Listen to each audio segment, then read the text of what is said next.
Aldo Olivares conversando con Marta González Novo.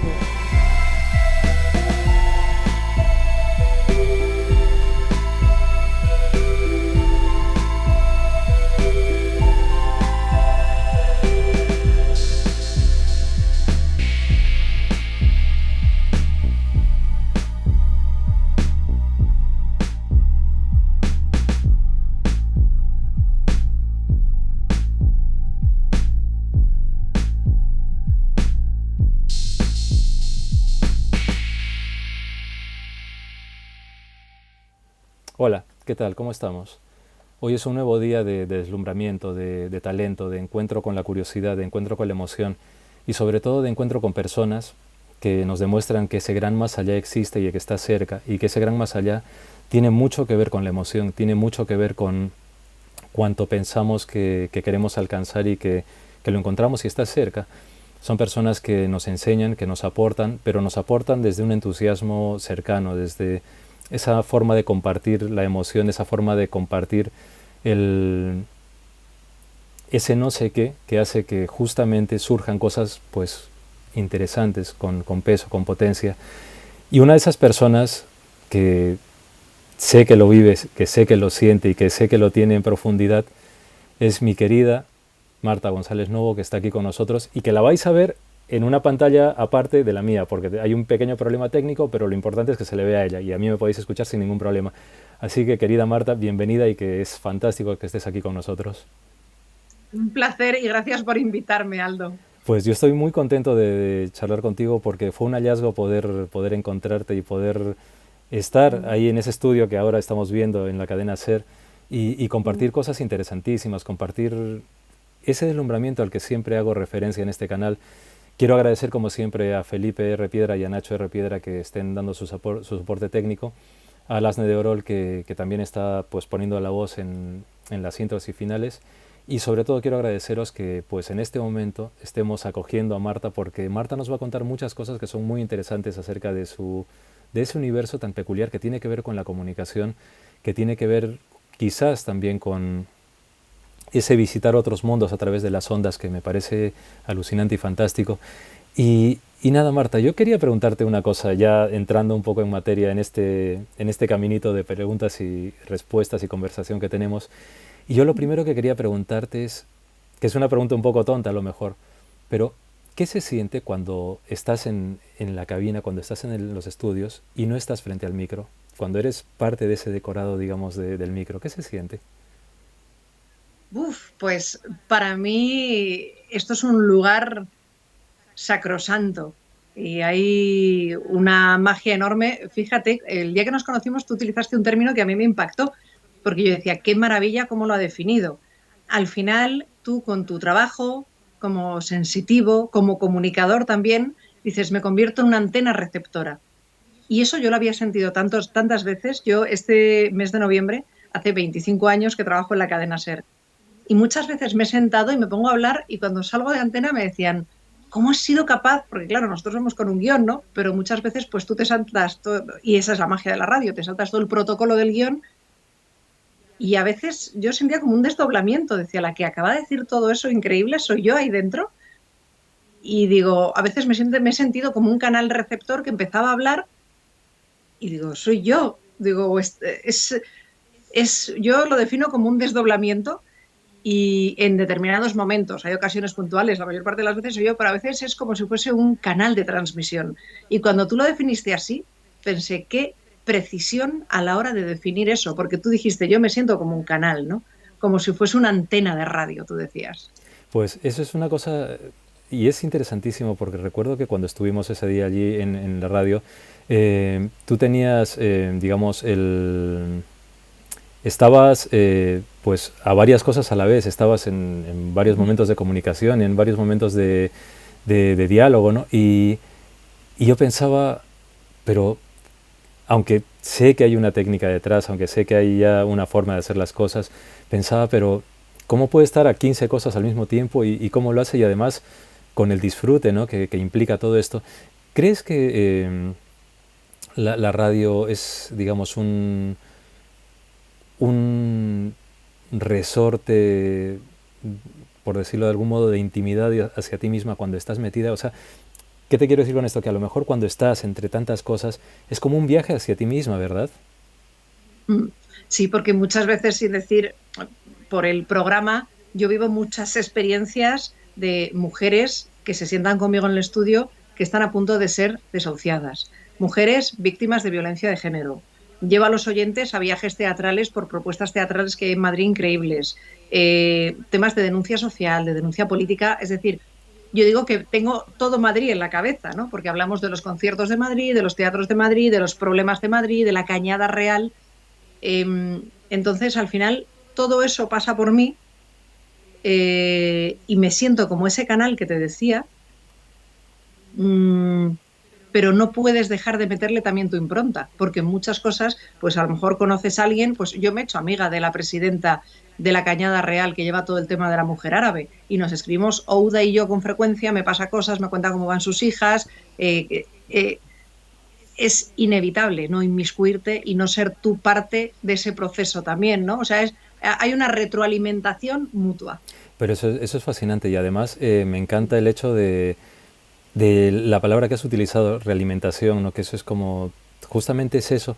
Y yo quería situar un poco a la gente que nos está viendo, porque estoy poniendo una foto tuya en la que sales pequeñita con una pelota y quiero decir, bueno, pues esta pequeñita que estáis viendo con la pelota es una pequeñita que es directora de Hoy por Hoy Madrid en la cadena SER y que es licenciada en periodismo por la Complutense de Madrid y que comenzó a estudiar también Derecho en la UNED, que trabaja en la radio desde hace más de 20 años y 19 de ellos en la cadena SER, con toda la potencia que implica la cadena SER. Y que en Hoy por Hoy, pues, que es un programa líder en la audiencia, en su franja horaria, pues, escarba, como bien dice, en esa naturaleza humana desde distintos aspectos, desde distintos ángulos, y eso me parece fascinante. Pero, claro, veo a esta niña con la pelota, esta niña sonriente con su pelito y su flequillo, y claro, es una pregunta que siempre me gusta hacer a quienes pasáis por aquí. Pero entonces, Marta, tú cuando eras pequeña, ¿cómo eras? ¿Eras así de vivaz como se ve en la foto? Y tenías un poco ese remusillo periodístico que parece que se tiene ese gusanillo desde pequeños, ¿verdad?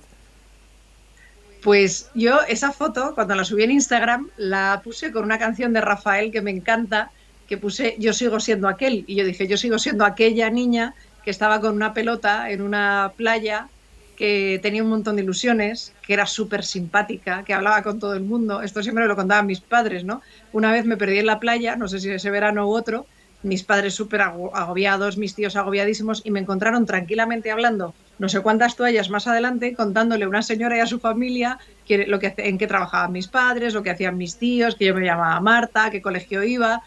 O sea, en mí la comunicación siempre ha sido algo innato, aunque fíjate, la carrera de periodismo, o sea, la vocación de periodista para mí me vino estudiando la carrera y la radio me vino después. Yo siempre quise ser dos cosas, escritora y bailarina.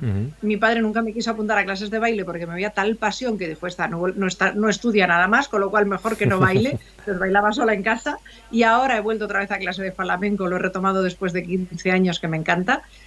Y empecé a estudiar periodismo porque realmente no encontraba una carrera que se llamase literatura. Yo siempre, y bueno, de pequeña, de hecho, me llamaban Piquito de Oro en mi familia porque siempre me estaba todo el día hablando. Entonces, al final yo creo que hay caminos por los que la vida te lleva. Como no encontré una carrera que fuese literatura como tal o ser escritor, que bueno, está filología hispánica, pero yo en aquel momento tampoco me dijeron, ¿por qué no estudias periodismo? Mi padre había estudiado periodismo, había tenido una muy buena experiencia, aunque finalmente el periodismo muchas veces está mal pagado y terminó trabajando en una empresa petrolífera donde le pagaban más, pero siempre sintió esa cosa de haber dejado la profesión. Y yo creo que de alguna forma él también le emocionó que yo empezase a estudiar periodismo. En primero de carrera estuve a punto de dejar la radio, a punto, porque decía, esto es la radio, la universidad, porque era todo tan mazacote. O sea, yo decía, ¿pero esto qué tiene que ver con un medio de comunicación? Y le dije a mi padre, aprobé todo en junio, o sea, le dije, te lo he sacado todo, pero esto es un coñazo, permíteme que te lo diga así. Y me dijo, por favor, aguanta un año más y lo mismo en segundo descubres algo que te fascine. Pero yo decía, esto no debe tener nada que ver con la redacción de un medio de comunicación. Y en segundo de periodismo nos pusieron una asignatura que era radio, nos puso una especie de extraescolar, y vino un tipo que era en aquel momento el director de informativos de Radio Nacional, con quien estuve en contacto hace un tiempo para darle las gracias y al final le dije, te debo un café porque te tengo que contar algunas cosas. Y aquel día que yo tenía 19 años, en segundo de carrera, nos hizo leer una noticia cada uno de la clase y cuando leí me dijo, tienes una voz muy bonita y lees muy bien. Y ese día llegué a casa y le dije a mi padre, voy a terminar la carrera, quiero hacer radio. Pero la vocación de radio me entró estudiando la radio. Y en mi casa se escuchaba mucho la radio, con lo cual yo debo haber sido una comunicadora porque me llamaban Piquito de Oro de pequeña y me gustaba mucho hablar, pero en mí no estaba innato eso, había otras cosas que al final he terminado todo eso.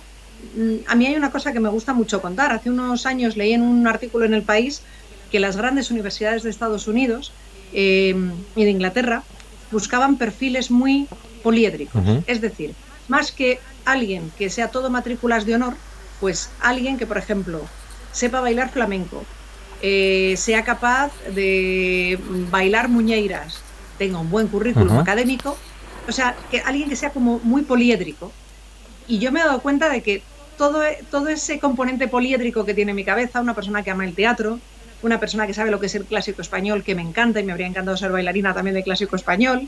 Eh, o sea, tengo un universo en la cabeza, estoy especializada en Federico García Lorca y luego de repente llega el periodismo a mi vida. Pues eso al final ha hecho que como comunicadora me siente y tenga conocimientos de muchas cosas y tenga mucha profundidad en determinadas cosas. Y todo eso me lo lleva a mi terreno. Y eso me ha permitido, pues, conocer a gente fascinante, ¿no? A grandes estrellas de la danza, por ejemplo, a grandísimos escritores, charlar con ellos, entrevistarles, y eso me ha hecho profundamente feliz. Claro, y además es que es eso, ¿no? El punto poliédrico de poder conocer gente, o sea que, y de poder entrar un poco en su universo, escarbar en esa cercanía que tiene, ¿no? Y quizás en ese bonito punto de tradición oral que tiene el micro y el estar viendo a la persona y el poder conversar con ella, ¿no? El rescatar todo eso. Pero es que claro, tú querías ser escritora, querías bailar y vino el periodismo. Todo es comunicación en el fondo, ¿no? Y en el fondo era quizás el hecho de tu propio nivel de comunicación, o sea, de tú expresarte, ¿no? Y de utilizar el instrumento que tiene ese canal que es tu voz, ¿no? El lenguaje, la forma de utilizarlo, la entonación, los silencios en el lenguaje, digamos, las direcciones que les das, ¿no? Yo creo que todo eso ha sido muy interesante y estoy seguro que además, corrígeme si me equivoco, eh, había una especie de empecinamiento inconsciente por tu parte también, ¿no? De decir, sabes que como ese demonio que dice mucha gente que se tiene, ¿no? Que se tiene esa cosa que aunque lo niegues y aunque no lo quieras, va a salir igualmente, ¿no? Sí. Con lo cual, al final, lo mejor, yo siempre lo digo, esto no significa que no tengas sueños, ten sueños, pero deja que la vida te lleve, Ujú. deja que la vida te sorprenda, déjate fluir, porque a veces la vida te tiene preparadas otras cosas y tú estás ahí empecinada en algo y ojalá, lo que pasa es que ojalá que la sabiduría que adquirimos con el paso de los años y con la madurez lo hubiésemos tenido desde el principio, pero bueno, yo tenía esos sueños, ahora he vuelto a bailar flamenco y en un tiempo no muy lejano voy a publicar mi primer libro. Con lo cual, Ujú. aquellos sueños de alguna forma los he cumplido, pero sin vivir de ellos.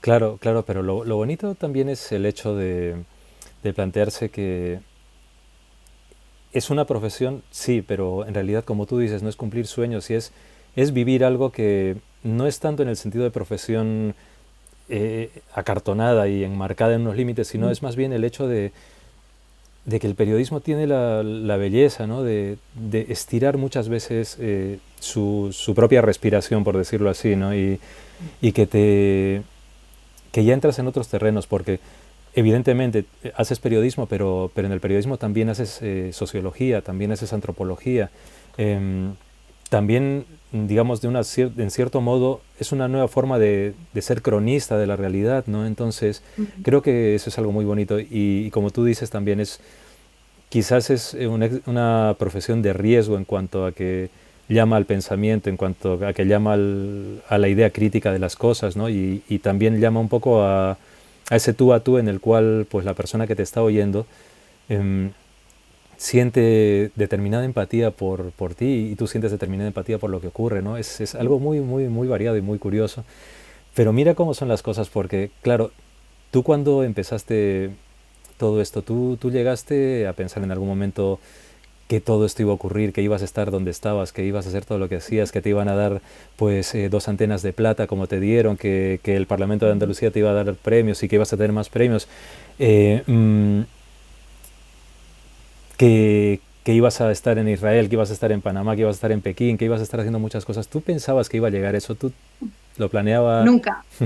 ¿Qué va, qué va? Es más, te contaré una cosa que le conté hace poco a mis hijas, porque es algo que te permite, cuando caes o estás en mitad de la frustración, decir, déjate llevar, porque Ujú, la vida tiene cosas que te pueden sorprender. Cuando estábamos en cuarto de periodismo, todos mis compañeros empezaron a hacer prácticas en diferentes medios de comunicación. Y yo escribía en periódicos locales de barrio, donde no cobraba nada, pero me encantaba lo que hacía. Y de hecho conservo todavía aquellas entrevistas de periódicos de ujú. barrio.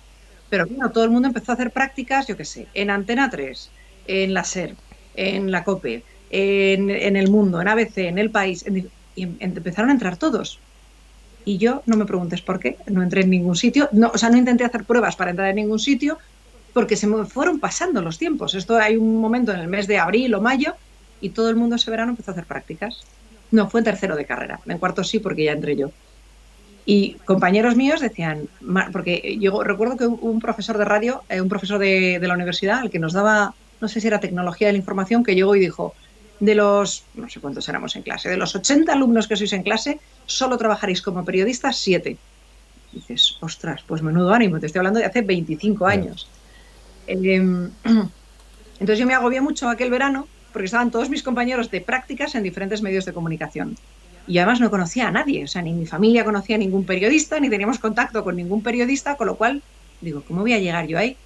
Casualidades de la vida. Hice una entrevista con un colaborador con Víctor Márquez Reviriego para este periódico local en el que yo trabajaba pequeñito.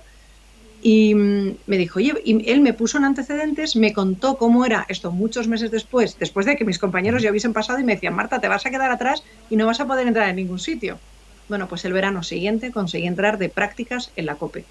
Eh, Me acuerdo de la primera entrevista con el que era director de informativos, que era José Apezarena, al que le tengo un cariño enorme, que cuando me recibió me dijo, ¿qué quieres hacer? Claro, yo estaba tan deseosa de hacer cosas y luego la radio, descubrí que me encantaba y en mi casa se escuchaba muchísima radio y le dije, quiero lo más difícil y donde más pueda aprender. Entonces me metió en informativos de fin de semana a apoyar los boletos de la noche, o sea, toda la madrugada del Ujú. viernes y del sábado, eran jueves, viernes y sábado. Librabas más tiempo, pero claro, vivías al revés.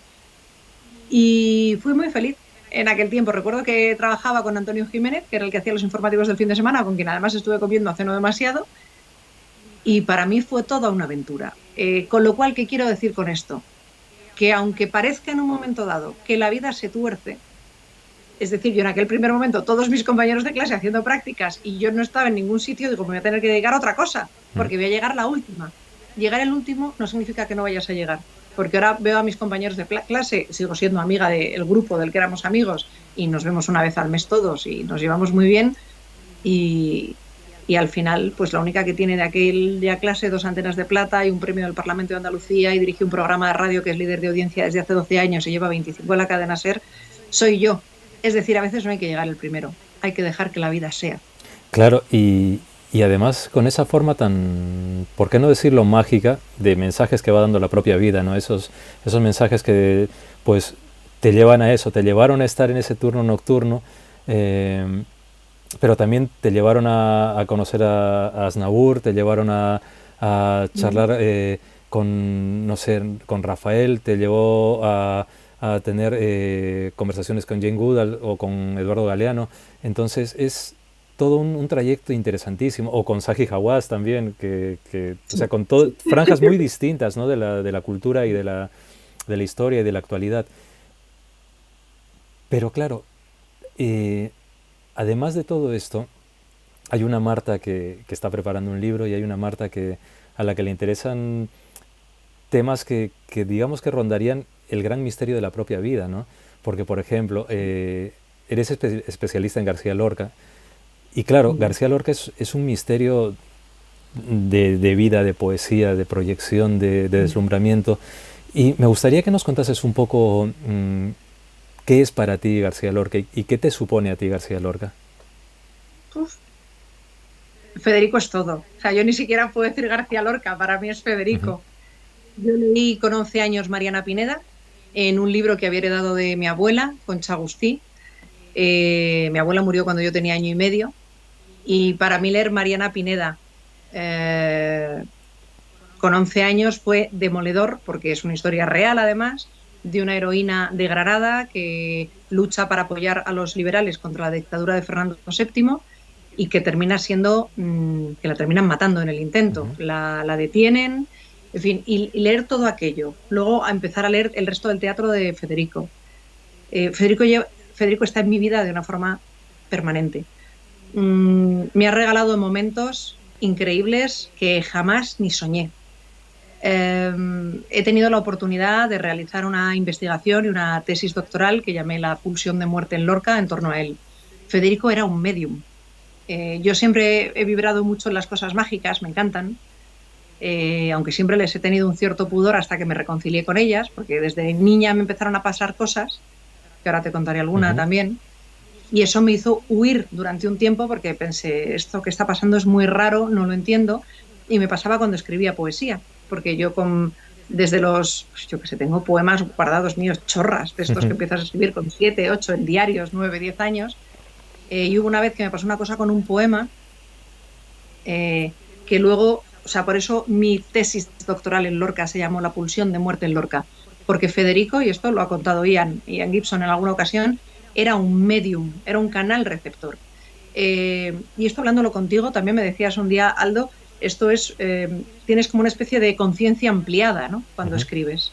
Federico, hay un poema, que es el de Fábula y Rueda de los tres amigos, donde anuncia y cuenta su propia muerte y que no van a encontrar su cuerpo, ¿no? Y deja ahí para el misterio, no me encontraron, bueno, le puso música a Miguel Poveda a este poema, era la primera vez que se ponía música, no me encontraron, abrieron las tinajas, recorrieron los cementerios, no me encontraron hasta que la sexta luna huyó torrente arriba y el mar arrojó de pronto el nombre de todos sus ahogados. Ian a mí me decía un día, yo siempre le imito con su acento irlandés, me decía, llevo toda la vida intentando saber qué es la sexta luna huyó torrente arriba, ¿no? Federico era masón, se llamaba Homero en la logia masónica a la que pertenecía y hay una pulsión de muerte permanente en la obra de Federico. Desde su poema No me encontraron a, por ejemplo, en su obra de teatro Así que pasen 5 años, Federico la tiene firmada el 19 de agosto de 1931. Exactamente 5 años después le asesinan y titula la obra Así que pasen 5 años. Luego Federico siempre decía, solo el misterio nos salva. Hoy su cuerpo, donde está, y su voz siguen siendo un misterio. Y bueno, yo hice una investigación, hice una tesis doctoral, he ido a ver a Lorca tanto en el teatro, soy una lorquiana más, no sé si lorquista, que ya son los especialistas, pero bueno, cada vez que me siento con especialistas hablamos al mismo nivel, ¿no? Y luego estoy metida dentro de la asociación de amigos de Agustín Penón y Marta Osorio, que eso tiene capítulo aparte dentro del universo lorquiano, porque Agustín Penón fue un investigador, para mí el investigador más quijotesco de Lorca. Fue la persona que llegó 19 años después del asesinato de Federico. De momento su figura sigue siendo muy desconocida, pero hay un grupo de gente, entre otros yo, que estamos luchando para que se conozca quién fue Agustín Penón. Y él no pudo terminar su biografía, estuvo año y medio investigando en Granada, se metió hasta las profundidades de la sociedad granaína y se hizo amigo de la familia Rosales y luego se fue a Nueva York a intentar escribir un libro que nunca pudo terminar de escribir. No sé si por la época, si porque afectaba a mucha gente que seguía viva, si porque la España del franquismo seguía siendo demasiado terrible para aquella gente que seguía viviendo en Granada. Y bueno, finalmente él se suicida, Agustín Penón, y el libro lo escribe muchas décadas después una escritora de Granada que se llamaba Marta Osorio y que es un libro que recomiendo porque yo creo que cuenta muchas verdades, miedo, olvido y fantasía. Entonces, Federico, que es en mi vida, podríamos pasarnos 5 horas hablando de Lorca, yo te seguiría hablando de Lorca, ¿no? Porque es un torrente tan telúrico y tan descomunal lo que representa Federico en mi vida, que es brutal, aparte de la cosa mágica de la poesía y tiene un poema, por ejemplo, que se llama presentimiento, que es maravilloso, y que yo, fíjate hasta dónde llega mi cosa lorquiana, que cuando tú entras en mi casa había como, está la puerta y hay como una parte que estaba con un cristal y que se veía un poco la casa por dentro. Y encargué que imprimiesen este poema, Presentimiento de Lorca, que dice: no se le podrá arrancar ningún secreto a los siglos de la historia, hasta que, igual que en el mismo poema, dice: no me encontraron hasta que, pues dice, hasta que el niño, con su ingenuidad, salte en una cama de luceros y el topo silencioso del presentimiento se lo susurre por la noche. Bueno, este poema yo lo tengo puesto a la gente cuando entra en mi casa, lo primero que ve es un poema de Federico. Es que ¿no? es fantástico, además. Federico es la magia permanente, ¿no? Y sabes, y esa magia, lo bueno es que se trasluce en ti, ¿sabes? Que y a eso me refiero muchas veces con el deslumbramiento, ¿no? El veros y que a través de vuestras palabras veamos, que eso es una cosa que me encanta, poder ver.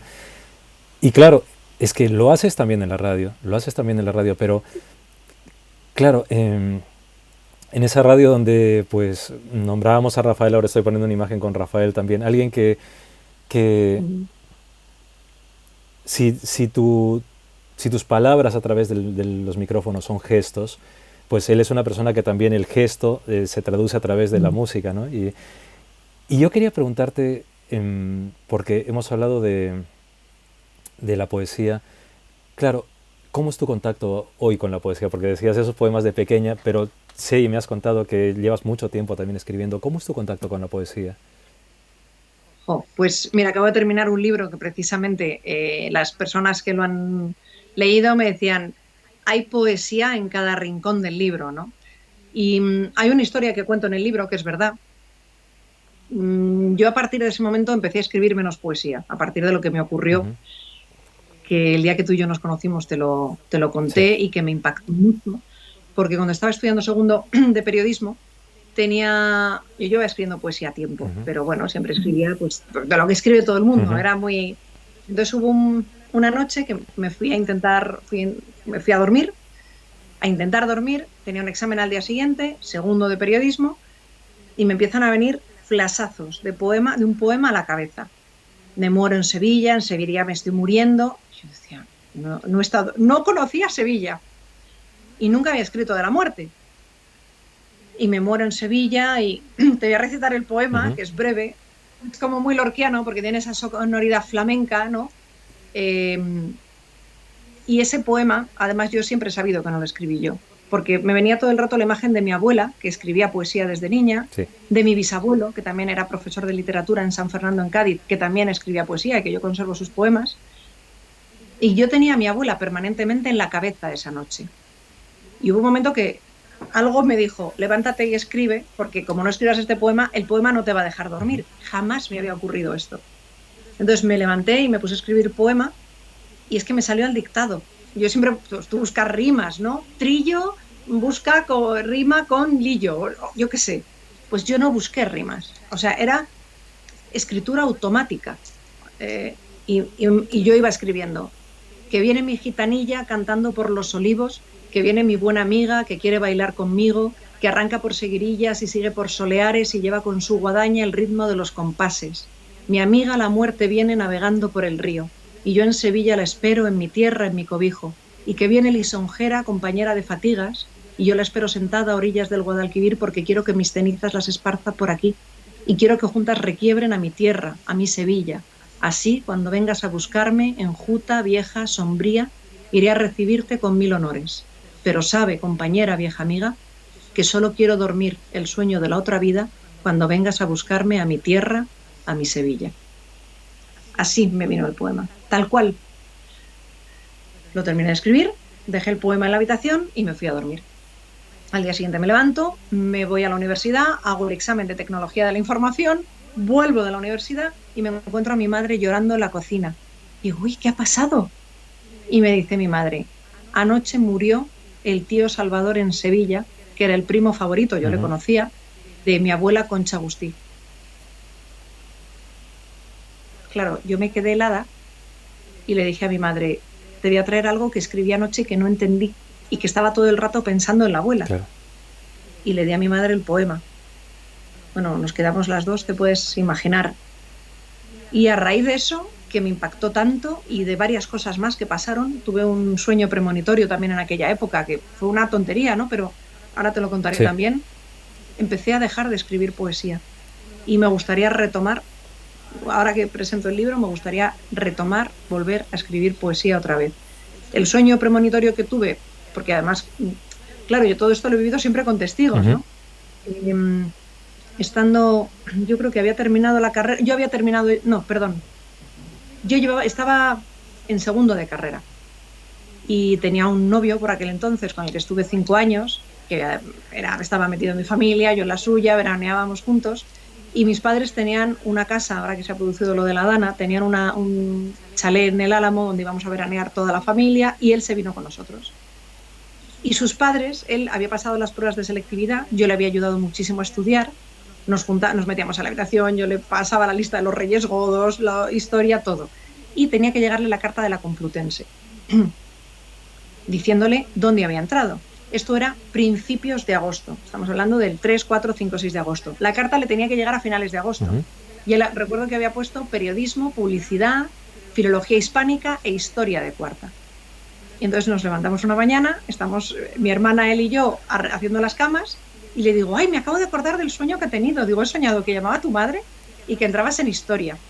Y me dice él, es imposible, 1, porque estamos a principios de agosto y la carta no llega hasta finales, y 2, porque le he puesto de cuarta opción. Ujú. O sea, prefiero entrar en periodismo, en publicidad, en filología hispánica. 2 horas después, coge el teléfono mi madre y le dice, Tono, está llamando Lucía, tu madre. Se pone Tono y le dice que ha llegado la carta de la Universidad Complutense que entras en historia. Qué bueno. Claro, hubo un momento que además entre el poema, esto, que luego pasó otra cosa inexplicable en aquella época Ujú. también, que yo nunca conseguí entender, y es que yo después de aquel sueño de Sevilla que había tenido en la universidad en segundo de carrera, con lo de la muerte en Sevilla, fui por primera vez a una feria de abril para terminar la carrera a Sevilla, y fui con un grupo de amigas. Empezó a llover y otra amiga y yo decidimos irnos pronto porque al día siguiente madrugábamos para volver a Madrid, porque era un sábado por la noche, nos volvíamos el domingo, vestidas con los trajes de flamencas, empapados por la lluvia, y empezamos a meter la llave en la puerta y no abríamos la puerta. Y la otra amiga, que era la propietaria de la casa, se había quedado en la caseta de la feria. Sí. Y no había teléfonos por aquella época. Desesperadas, probaba una, probaba la otra. Y ya dijimos, mira, vamos a esperar, eran las 2 de la mañana, digo, como se presente a las 5, imagínate, pero entre tanto nos quedamos dormidas como en el rellano, medio tumbadas en las escaleras. Y yo me quedé con las llaves en la mano. Y debí entrar en, no sé si es el nivel alfa de conciencia, no sé qué fue, pero de repente noté una voz interior que me dijo, ahora. Ella se había quedado dormida y yo me había quedado medio dormida, me desperté cuando sentí ese ahora, no oí nada. Entonces me levanté, cogí las llaves, como si fuese un autómata, las metí en la puerta y abrí. Desperté a mi amiga y le dije que además ahora mi amiga es un cargazo en Telemadrid y hace poco nos encontramos en el teatro y me dijo, ¿te acuerdas lo de la noche de Sevilla? Digo, fue muy fuerte. Y me dijo, ¿qué pasó? Digo, no lo sé, no lo entiendo. Y eso, cuando empezaron a pasarme todas estas cosas, yo hubo un momento que me asusté y ahí dejé de escribir poesía. Y luego, bueno, ahí me han pasado otras cosas más, por ejemplo con sueños, pero esta es la parte bonita en los últimos años, que he soñado con embarazos que parecían imposibles. Por ejemplo, y esto me ha pasado con amigos, la última vez fue hace 4 años. Y además procuro siempre dejar testimonio, porque como me levante y sienta que el sueño ha sido muy vivido y muy claro, siempre dejo un audio. Entonces me levanté y soñé que uno de los amigos de la universidad iba a ser padre y que venía y me lo contaba y que estábamos sentados tomando una caña, pero era imposible porque ya había sido padre, se acababa de separar y estaba con una chica ya en una edad de que no, o sea, que no. Y me levanté y lo vi tan claro que a mi íntima amiga de la universidad, que también es de él, le dejé un audio y le dije, oye, he soñado que va a ser padre. Y me dijo, hombre, Marta, es imposible. Digo, no lo sé, es lo que he soñado y lo he visto tan claro. Bueno, 2 meses después, en el grupo que tenemos de WhatsApp, pone, os comunico que mi mujer mi mujer no estaban casados, mi chica se ha quedado embarazada y que vamos a ser padres. Claro, me llamó mi amiga diciendo, no puede ser. Digo, no sé qué he visto, ni con qué me he conectado. Después de eso, soñé con un vientre luminoso, maravilloso. Este era precioso, pero no le ponía cara. Y el sueño era tan claro que dije, hubo un momento que me quedé preocupada. Digo, yo embarazada otra vez, no. Digo,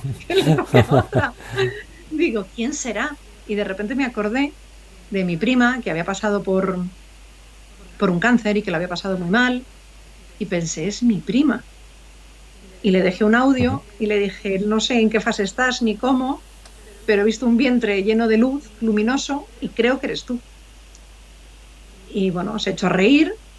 2 años después estaba embarazada. Y a su hija, de sobrenombre, siempre que nos escribimos, digo, ¿cómo va vientre luminoso? Porque vi a vientre luminoso 2 años antes, ¿no? Y hace poco también me pasó, que esta todavía no sé qué va a ocurrir, pero ya prefiero decirlo cuando tengo estos sueños tan claros, a una vecina de donde yo vivía antes, una pareja maravillosa con la que me llevo genial, pero con la que llevo sin verme pues 1 año y pico, soñé que ella se quedaba embarazada. Y lo vi, es que me la encontraba en la calle y me decía, Marta, estoy embarazada. Y le dejé un audio, tú imagínate, que te dejan un audio y te dicen, he soñado, bueno, por lo menos me vienen cosas positivas, ¿no? Claro. Y le dejé un audio y me dijo, me he tenido que parar en la calle mientras estaba sacando al perro porque estoy en ese proceso. Qué bueno, qué bueno, qué bueno. Yo ni lo sabía. No sé, o sea, de momento no se sabe nada más, solo sé que a ella seguramente pues le habrá dado tranquilidad y le habrá dado luz, quiero creerlo, ¿no? Pero ¿de dónde viene eso? No lo sé. Mira, pero vamos, es que hay un montón de testigos alrededor. Pero eso es fascinante porque además es un poco digamos, la muestra de esa gran variedad de parcelas de percepción que parece que están allí y que se manifiestan de muchas formas distintas, ¿no? Y que en este caso la gran pregunta es, mejor dicho, la gran frase es no sé de dónde viene, ¿no? Porque hay tantos testimonios a lo largo de la historia y tanta gente tan variopinta y tan distinta que vive en ese tipo de situaciones que, claro, cuando las vives tú, evidentemente te deslumbras, pero ese no sé es fascinante porque creo que ese no sé también entronca mucho con cuanto nos perdemos de la realidad, ¿no? Entonces, claro, todo lo que nos has contado es fantástico porque nuevamente, mientras lo contabas, lo estaba viendo, era como, ¿sabes? Ese poder visual de la palabra cuando está cargada de esa emoción de quien lo ha vivido, de quien lo ha sentido, ¿no?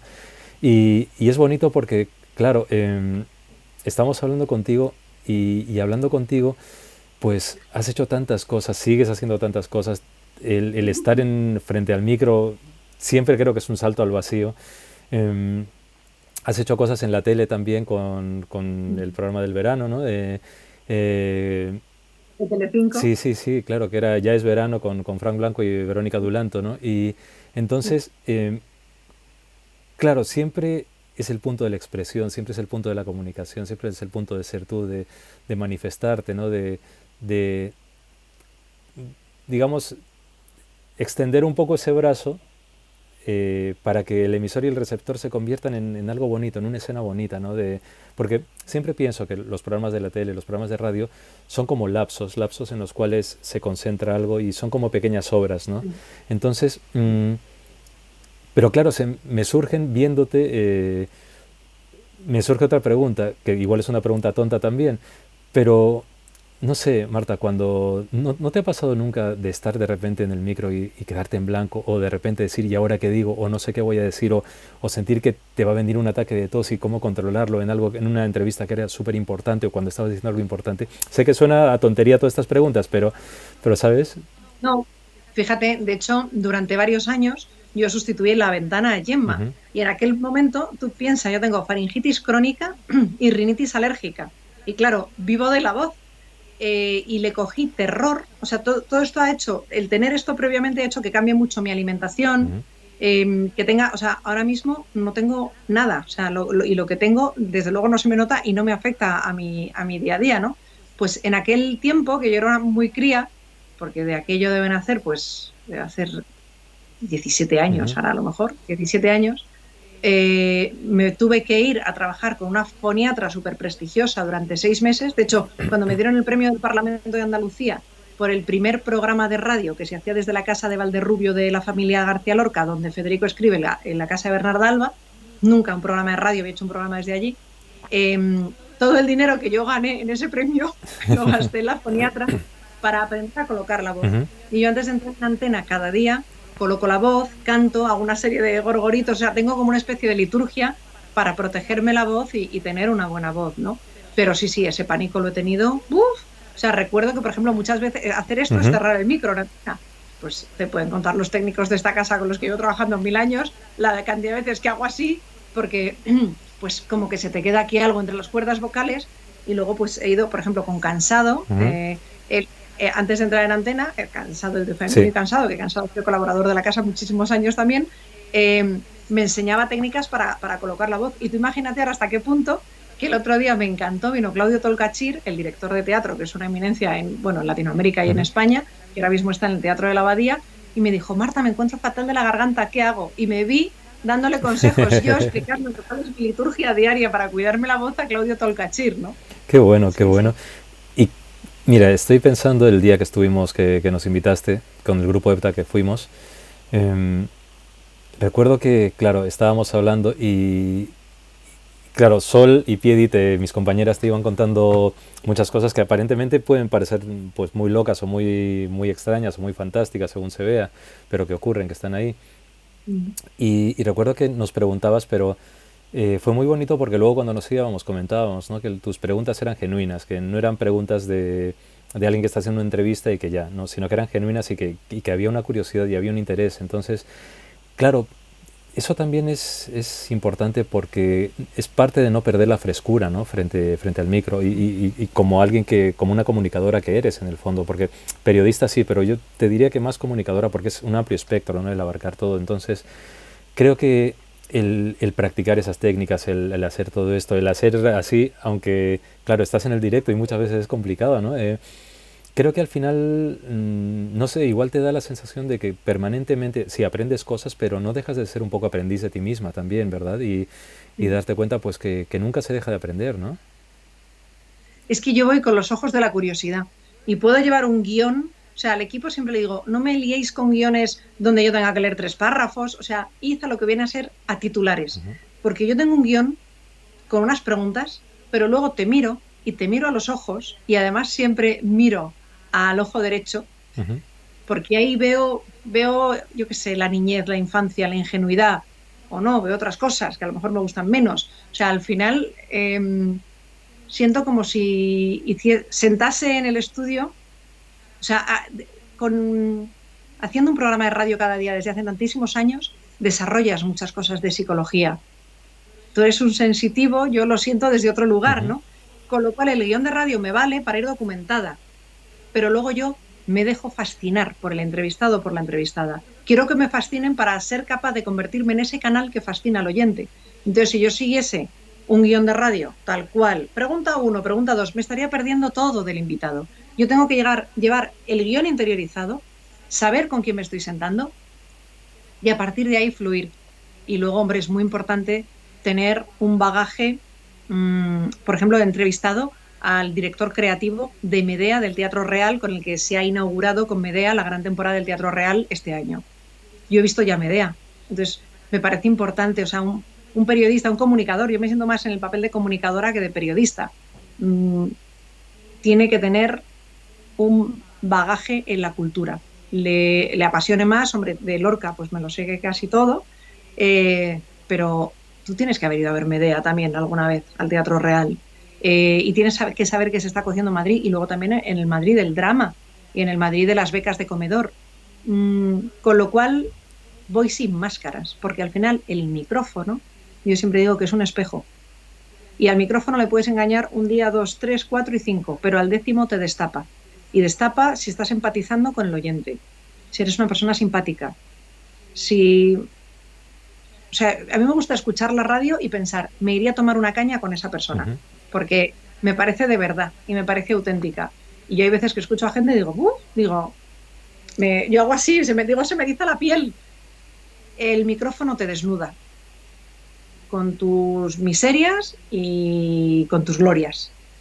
Entonces, sí, intento ir lo más de cara que puedo. Y no voy con, o sea, llevo guiones porque todo el programa está guionizado, porque tiene que haber un orden, pero luego puedo seguir las preguntas o no, en función de lo que yo vea en tu mirada. Qué bueno. Y así va la entrevista. Qué bueno, Sí. me encanta porque es algo muy vivo. Y siendo algo muy vivo, claro, nos has hablado hace un momento del libro, el libro en el que estás enfrascada. ¿Nos puedes contar un Sí. poquito acerca del libro o prefieres guardarlo así como...? No, ¿Mm? te puedo adelantar un ¿Sí? poco, te puedo adelantar un poco. Es la historia de una bailarina.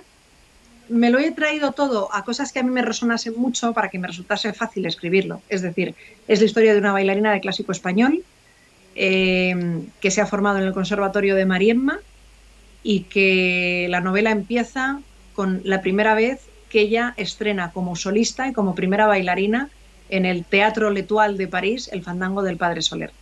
Y ahí conoce a un banquero y patrono de la fundación que es el que se ha encargado de que ese evento internacional por la danza, que siempre parece que es como la hermana pobre de las artes, se pueda celebrar en el Teatro L'Étoile de París, que el Teatro L'Étoile existe. Eh, y a partir de ahí, pues bueno, inician una relación de amor en la que ella se embarca de una forma muy precipitada, se casan, tienen 3 hijos y a partir de ahí pasan muchas cosas, muchas. Y luego hay una parte que esto a ti también te encantará, Aldo, como de realismo mágico, Ujú. ¿no? Porque hay chamanes, hay tarotistas. Eh, yo recomiendo leer el libro, no sé, yo me he dejado la piel, la entraña, la pasión. Es una historia de violencia de género para denunciar el maltrato psicológico. Me he basado en las historias de muchas mujeres a las que he tenido la oportunidad, desgraciadamente, de poder entrevistar y de poder conocer, porque al final la violencia de género se puede ejercer como un maltrato físico y eso es evidente, tú te presentas con un parte de lesiones y te han roto una costilla, eso es evidente, ¿no?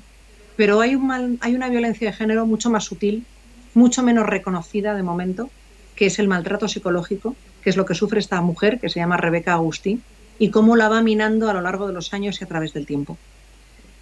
Y para mí es un libro que con todo lo que estamos viviendo ahora en torno a la violencia de género está de plena actualidad. Luego también quiero contar en este libro que muchas veces piensas en violencia de género y piensas que es una mujer sin estudios, sin dinero, sin formación, que vive en una zona depauperada. No, no, no. La violencia de género y el maltrato psicológico, y el físico también, pero el psicológico, que parece que muchas veces a los jueces le cuesta más a la hora de... Se puede dar con estudios universitarios, en capas altas de la sociedad, que muchas veces incluso hasta se tapa más para no tener que salir y contar esas miserias, que es muy duro. En fin, es una historia dura, es la historia de una superviviente, en la que para mí es importante, las mujeres se van a encontrar que salva a esta mujer, a la protagonista, a Rebeca Agustí. Porque hay, fíjate qué dato tan terrible. El otro día hablaba con Javier Urra y me lo daba y lo incorporé al libro. El 5% de las mujeres, y con esto no, o sea, no me quiero colocar en un lugar ultra feminista, sino contar lo que hay. También hay hombres que sufren violencia y que tienen ideaciones suicidas, pero en este caso, como la protagonista es una mujer y lo que denuncio es esto, el 5% de las mujeres tienen ideaciones suicidas. Este dato, en caso de mujeres víctimas de violencia de género y de maltrato físico y psicológico, se multiplica en un 5%. La tasa es del 25%. Hay un 25% de mujeres que sufren violencia de género que terminan suicidándose. Y es lo que los especialistas llaman suicidio forzado o inducido. Ya. Es decir, realmente no es un suicidio, es un homicidio de guante blanco. Ya. En fin, el libro transita por todas esas cosas, ¿no? Y también hay una parte de, pues eso, con chamanes y tarotistas, pero sobre todo es un libro de denuncia y con el que intento ayudar a mujeres que están pasando por un trance muy jorobado. Vamos, y no me cabe duda que es un libro de vida, ¿sabes? No me cabe duda de eso y es de celebrarlo y tengo muchas ganas de leerlo, ¿sabes? Tengo muchas ganas de leerlo y de comentarte cuando lo leas, ¿sabes? Porque además va a ser otra extensión más de tu comunicación y eso es fantástico, ¿sabes? Y yo quería agradecerte que hayas estado aquí con nosotros, quería agradecerte que nos hayas hecho ver con la palabra, Marta, porque eso es muy bonito. Es quizás la moderna tradición oral que nos permite en estos tiempos pues poder avanzar con todos nuestros sentidos y más. Y quiero decirle a la gente que pues que te busque, que que te escuchan el programa, que escucho hoy por hoy en la SER, que estás en las mañanas allí y que pues hay mucho contenido interesante. De 12:20 a 2 de la tarde todos los días. Eso mismo. Y que también, pues, si te quieren buscar en las redes, te pueden buscar en instagram.com/Marta G. Novo, Marta G. Novo todo junto, que en Twitter estás como twitter.com/Marta con la M mayúscula, G mayúscula, _ Novo. Y que te encontrarán allí Marta, M mayúscula, G mayúscula, _ Novo en minúsculas. Y sobre todo quería, pues, agradecerte que hayas tenido a bien estar aquí con nosotros, escucharnos, porque creo que me toca un poco ser pues el portavoz de toda la gente curiosa que está en este canal, pero sobre todo me toca ser el portavoz también de esa emocionante forma de querer comunicarse de quienes te están viendo en este momento, pero también me encanta hacer un poco el canal para que tú pues en este canal, valga la redundancia, puedas contarnos cosas y nos hayas llevado a un poco de ese universo de una Marta González que ahora está en la SER, pero que no me cabe duda que está viajando por muchos mundos y que además son mundos fascinantes. Así que quiero agradecerte muchísimo y que hayas estado aquí con nosotros. Gracias a vosotros. Soy una Marta muy desdoblada. Aldo, un placer. Gracias y que nos veremos pronto nuevamente.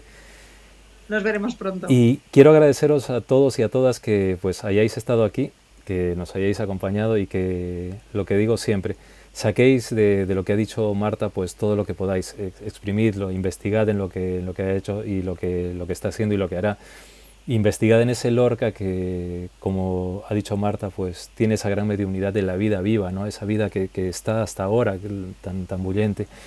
Investigad en sus programas porque vais a sacar muchas historias que probablemente van a ser una geografía emocional que os va a interesar. Y nada, nos vemos el jueves que viene. Espero que lo que ha ocurrido aquí os guste y que os siga gustando, que lo compartáis si lo veis bien y sobre todo eso, que busquéis, que sigáis adelante con el deslumbramiento, ¿vale? Espero que siendo las 15:05 de la tarde, pues eso lo vais a ver ya de noche, pues que esa noche os sea propicia a todos. Gracias, hasta pronto.